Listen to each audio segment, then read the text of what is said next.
Officer James Miller snickered as the disheveled woman shuffled into the courtroom. Her baggy clothes hung from her thin frame, and her unwashed hair obscured most of her face. The smell of the streets clung to her like an unwanted companion. He nudged his partner, Officer Peterson. "Here comes our regular," he whispered. "Fourth time this month." The woman, known in their precinct as Jane Doe 247, had been arrested for trespassing on private property, found sleeping in the lobby of the luxurious Westmore Hotel. She had refused to provide identification or cooperate with authorities. The officers had grown accustomed to her presence in their holding cells. Judge Eleanor Harrington peered over her glasses as the woman approached the stand. "Name for the record, please." "Sarah," the woman mumbled, her voice barely audible. "Full name, please," the judge pressed. "Just Sarah," she replied, louder this time. From the gallery, several officers exchanged knowing glances. This woman had been through this routine before, always providing only a first name, never showing ID, never revealing her background. They'd written her off as just another homeless person with mental health issues. District Attorney Robert Chen approached the bench. "Your Honor, the defendant was found trespassing on private property after hours. Hotel security reported suspicious behavior, and when officers arrived, she refused to identify herself or explain her presence." Judge Harrington nodded. "Ms. Sarah, how do you plead to the charge of trespassing?" The woman raised her head slightly, revealing bloodshot eyes. "Not guilty." A ripple of laughter spread through the uniformed officers at the back of the courtroom. Officer Miller rolled his eyes dramatically. "And your defense?" the judge asked, her tone suggesting she'd heard it all before. "I was investigating," Sarah replied. "Investigating what exactly?" Judge Harrington asked, her patience clearly wearing thin. Sarah straightened her posture slightly. "The disappearance of Elena Richards." The courtroom fell silent. Elena Richards, the daughter of tech billionaire Victor Richards, had vanished 3 weeks earlier from that very hotel. The case had dominated headlines, with authorities under immense pressure to find the missing 22-year-old heiress. D.A. Chen stepped forward. "Your Honor, this is absurd. The defendant is clearly delusional and attempting to— May I approach?" A new voice cut through the courtroom. All heads turned as a tall, impeccably dressed man in a custom suit walked down the center aisle. The officers' smirks vanished as they recognized Adrian Wells, one of the country's most prestigious criminal attorneys. "And you are?" Judge Harrington asked. "Adrian Wells, Your Honor. I've been retained to represent the defendant." He placed his briefcase on the defense table and extracted a slim folder. Sarah remained motionless, her eyes fixed on a spot on the floor. "Your Honor," Wells continued, "I request a brief recess and a private meeting in your chambers. There are matters of national security at stake that require immediate attention." Judge Harrington's eyebrows shot up. "National security?" Wells nodded solemnly. "Yes, Your Honor. And I believe once we've spoken, all charges against my client will be immediately dismissed." Officer Miller whispered to his partner, "What the hell is going on?" As the judge granted the recess, Sarah finally lifted her gaze, making direct eye contact with the officers who had mocked her. For the first time, they saw something in her eyes that made them shift uncomfortably in their seats. Something cold, calculating, and utterly without fear. 20 minutes later, the courtroom reconvened with a palpable shift in atmosphere. Judge Harrington's expression had transformed from irritation to deference. D.A. Chen looked pale, repeatedly adjusting his tie as he glanced at Sarah. "All charges against the defendant are hereby dismissed," the judge announced. "This court extends its apologies for any inconvenience." Officer Miller's jaw dropped. He watched in disbelief as Sarah and Attorney Wells gathered their belongings. "This is bullshit," Miller muttered, approaching the defense table.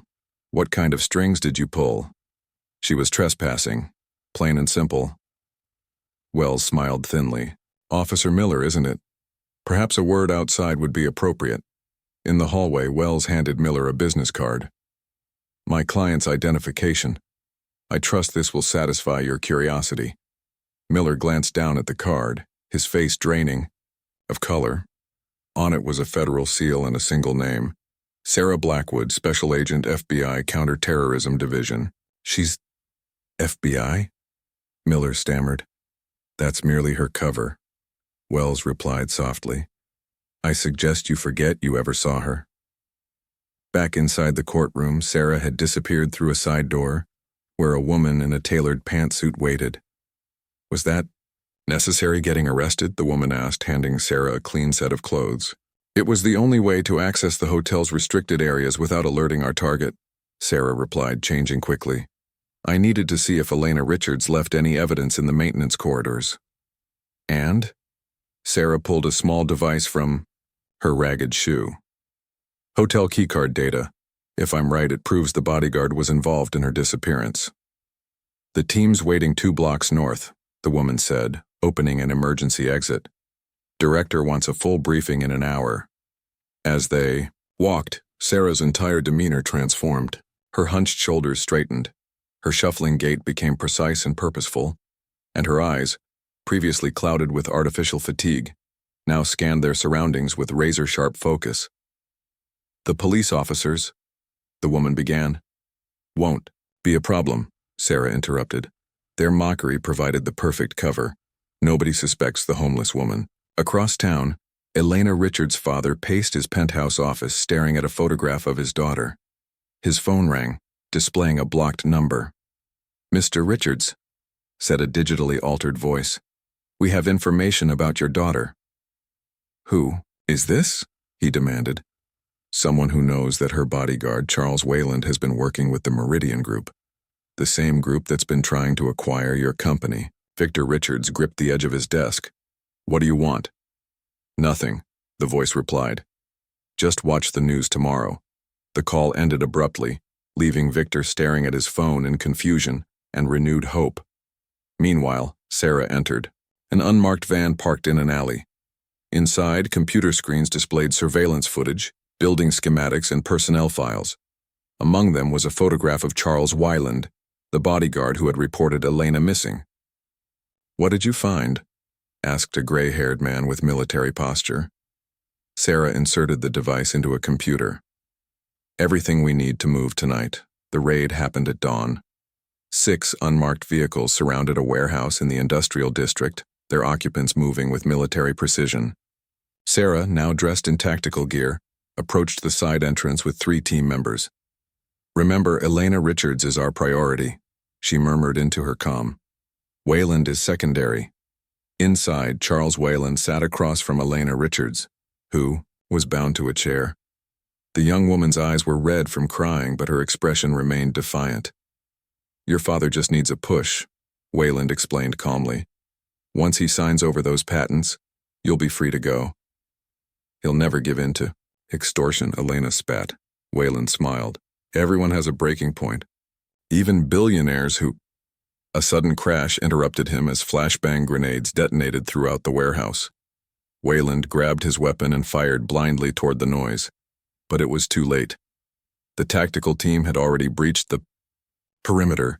Federal agents, Sarah's voice echoed. Drop your weapon. Wayland turned, aiming his gun directly at Elena's head. Back off or she dies.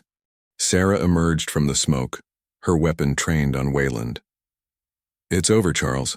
Marcus Leiter has already been arrested in Geneva. The Meridian Group is finished. At the mention of Leiter, the shadowy head of the Meridian Group, Wayland's composure cracked. Impossible. You're bluffing. The same way you bluffed about having inside help at the hotel, Sarah countered. I've been watching you for months. Every move, every contact. Wayland's eyes widened with sudden recognition. The homeless woman. That was you. Sarah stepped closer. Drop the weapon, Charles. There's nowhere to go. For a tense moment, Wayland seemed to consider his options. Then, with a swift movement, he swung his gun toward Sarah. He never completed the motion. A single shot rang out and Wayland collapsed, clutching his shoulder. Behind him stood Officer Miller, his service weapon still raised. Consider this my apology, Miller said to Sarah. Later, as paramedics treated Elena Richards, Sarah approached Miller. You followed us. Miller nodded. After your lawyer showed me that card, I knew something big was happening. I ran your faces through our database and found the connection to the Richards case. Figured you might need backup. That was either very brave or very stupid, Sarah replied. Probably both, Miller admitted. But I couldn't just laugh it off after what happened in court. Sarah studied him for a moment. The department will have questions. Let them ask, Miller said. I did my job. As Victor Richards embraced his rescued daughter, Sarah slipped away from the scene, already focused on her next assignment. But, this time a seed of doubt had planted itself in her mind. Her cover had been blown, not by the criminal she pursued, but by a persistent cop who refused to accept things at face value. You did good work today, her handler said through her earpiece. But we have a problem. Officer Miller, Sarah replied. Yes, he's seen too much. Sarah watched as Miller coordinated with the local police, directing them efficiently through the crime scene. I'll handle Miller, she said finally. Are you sure? Her handler asked. The agency can arrange. I said I'll handle it, Sarah interrupted firmly. My way. 3 weeks later, Officer James Miller sat at his desk, reviewing paperwork. The Richards kidnapping case had made national headlines, but the official story mentioned nothing about FBI involvement. According to the press, an anonymous tip had led local police to the warehouse, a simplification that Miller knew was far from the truth. His phone buzzed with a text from an unknown number. Coffee, Riverside Park, 30 minutes. Miller stared at the message, then grabbed his jacket. At the park, Sarah sat on a bench overlooking the river, dressed in casual clothes that still somehow managed to appear formal. She didn't look up as Miller approached. I expected men in black suits to show up at my door, Miller said, sitting beside her. That's not how we handle things, Sarah replied, handing him a coffee cup. Though it was discussed. Miller accepted the drink cautiously. Am I in trouble? That depends on you. Sarah turned to face him. What you witnessed was part of an operation 3 years in the making. The Meridian Group has been using kidnapping and extortion to acquire technological innovations across multiple industries. And your role was? Deep cover. I've been tracking them through 7 countries, building a case that could dismantle their entire network. She paused. Until you recognized me. Miller winced. Sorry about the courtroom. We were doing your job, Sarah finished. Just like I was doing mine. They sat in silence for a moment, watching the river. So what happens now? Miller finally asked. Sarah handed him a folder. A proposal. Your instincts and persistence impressed my superiors. The agency believes you might be valuable as a local liaison. Miller opened the folder to find official FBI documentation. You're recruiting me? Not exactly. You'd maintain your position with the police, but occasionally, you'd be our eyes and ears when federal operations intersect with local matters. Is this legal? Sarah almost smiled. Entirely. It's called the Joint Operations Program. Many departments participate. Miller skimmed the documents, his mind racing. And if I refuse, then you walk away, continue your career, and we never had this conversation. That simple? That's simple, Sarah confirmed, though I should mention that only 4 other officers have been offered this opportunity in the past decade. All of them now hold positions well above their previous rank. Miller closed the folder. Why me? Sarah stood, adjusting her jacket. Because when everyone else saw a homeless woman, you eventually saw the truth. That kind of perception can't be taught. As she turned to leave, Miller called after her. Was any of it real? The disguise, the confusion in court? Sarah paused. Everyone wears masks, Officer Miller. The difference is I choose mine deliberately. She handed him a business card with only a phone number. Your answer by Friday. After that, the offer expires. Miller watched her walk away, the folder heavy in his hands. He thought about the courthouse, about how quickly he had dismissed Sarah based on appearances, about the laughter that had echoed through the courtroom. 3 days later, Officer James Miller submitted transfer paperwork to his captain. Special Task Force, he explained vaguely when asked. 6 months later, a homeless woman was arrested for shoplifting at a convenience store. As she was processed at the precinct, Miller happened to walk through the booking area. Something about her movements caught his attention, a calculated precision beneath the disheveled exterior. Their eyes met briefly. The woman looked away quickly, but not before Miller noticed something familiar in her gaze. He said nothing, continuing to his office.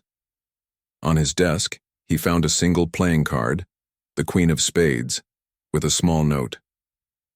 Some masks are harder to see through than others. Miller smiled, tucking the card into his pocket. Somewhere in the city, Sarah Blackwood was working another case, wearing another identity, hiding in plain sight while the world looked past her, just as he once had. But he wouldn't make that mistake again. No one at the precinct would, because now he knew, sometimes the most powerful people in the room are the ones you don't notice at all.